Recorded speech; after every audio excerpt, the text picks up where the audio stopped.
This is an instructional video on how to install, log into, set up, and use all the functions in Encyclopedia Britannica. First,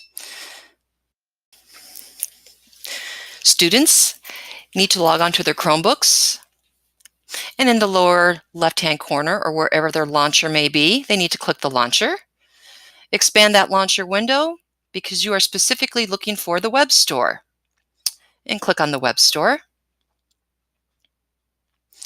And in the search the store field, you're going to type in Encyclopedia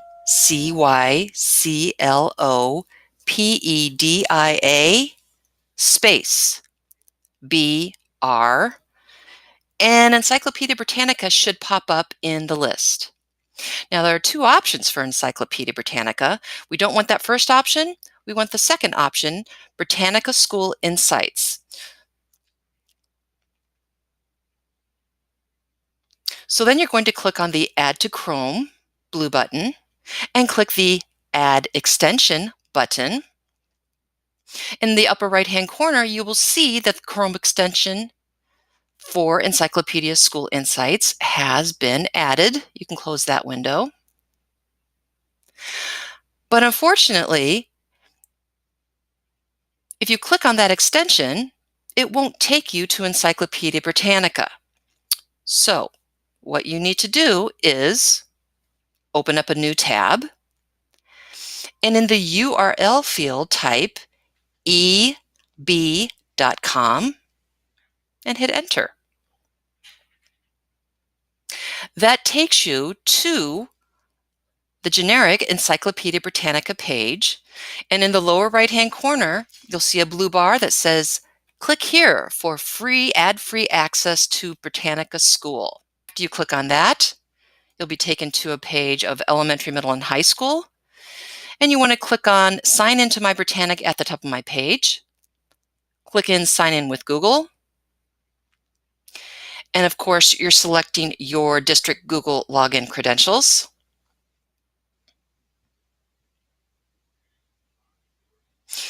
And you will want to select Student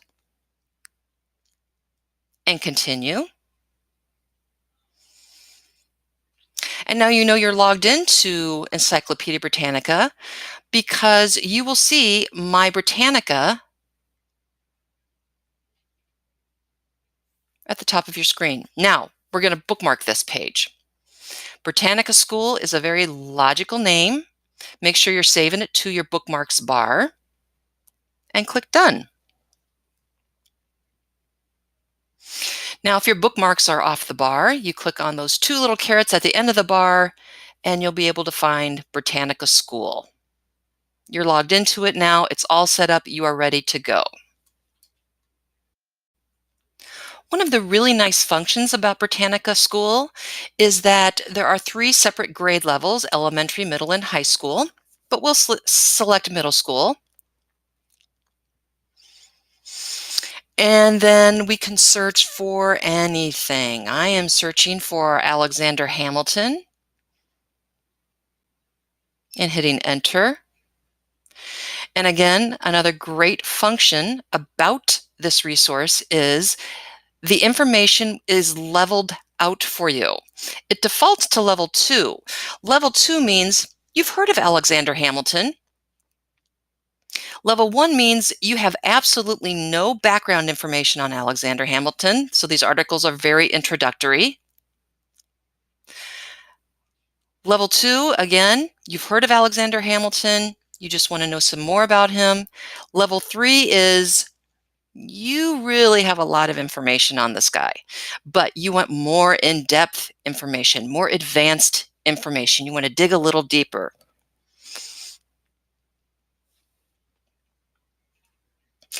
The images in Encyclopedia Britannica, you have 2 options. The images to the left, literally millions and millions of images that are free and legal for you to use. So if the images circle on the left-hand side of your screen doesn't give you the images you want, then click on the red Search for Images in ImageQuest.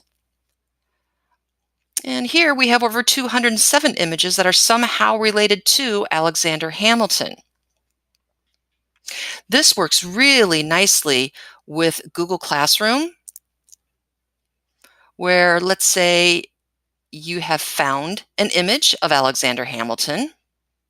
There's Google Classroom right there. You can add it to Google Classroom.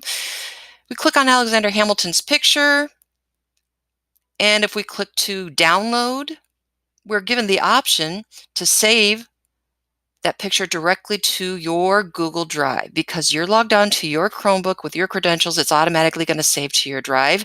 And of course, you want to give credit where credit is due, so you want to cite it as well.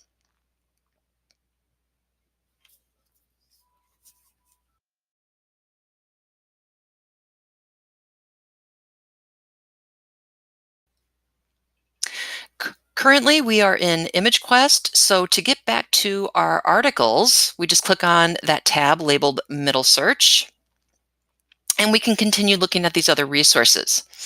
Videos, again, free and legal for you to look at or use. You can put them into a presentation if you'd like. And again, they're leveled out. Introductory, you have some knowledge or advanced knowledge of Alexander Hamilton. The dictionary is fairly self-explanatory. There are no results for Alexander Hamilton in any level because he is a person and not a term we need to look up. Magazines.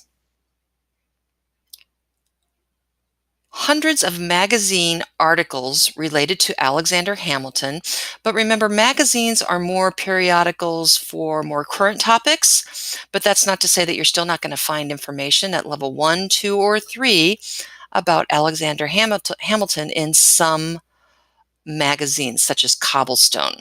Those are more historical magazines.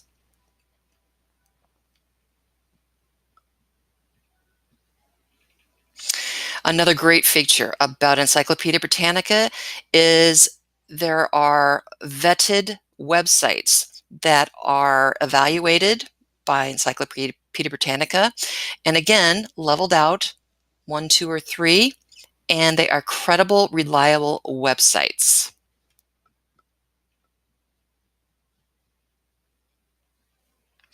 Primary sources and ebooks.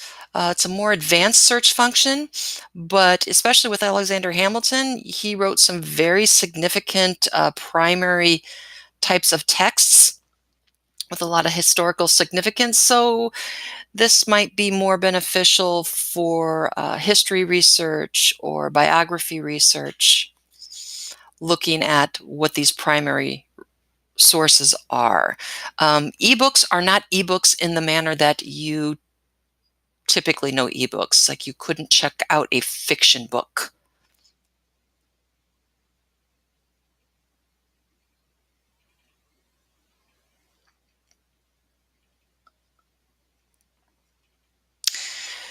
Next, the year in review. These are more probably 21st century related articles. So we have in here articles that are somehow related to Alexander Hamilton that have happened in the past, since the year 2000. Again, once again, leveled out 1, 2, and 3. Anne Hamilton, maybe a descendant of Alexander Hamilton's. Who knows? We'd have to read the article to find out. But certainly the hit Broadway, Hamilton, is referenced here.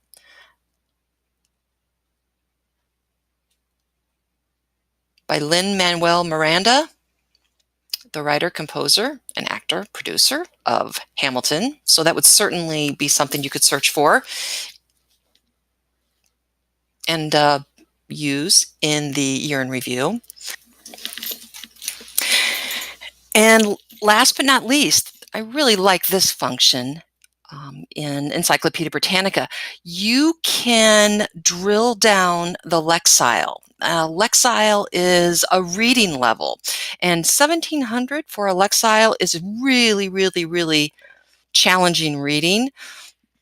So if you If you drill down to, say, 1,000, 800 to 1,000, or 800 to 1,100, it's going to provide articles, again, at the various levels, level 1, 2, and 3, with simpler language.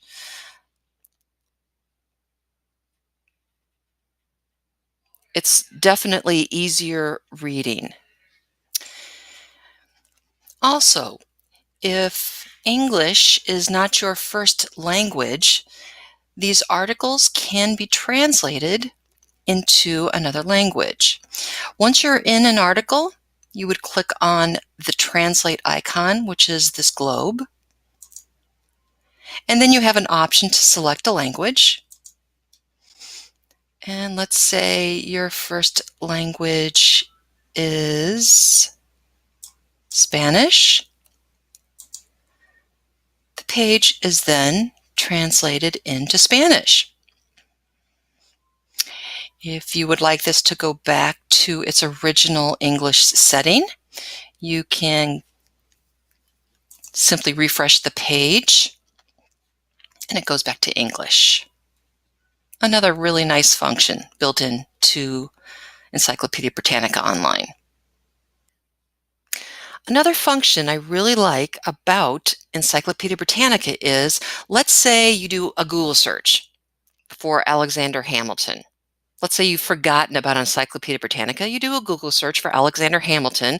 On the right-hand side, typically in the knowledge panel, Wikipedia pops up, but now Encyclopedia Britannica pops up instead of Wikipedia, which Encyclopedia Britannica is definitely a more credible, reliable resource than Wikipedia. So even if you forget about Encyclopedia Britannica, you do a Google search, it's going to take you there at any rate.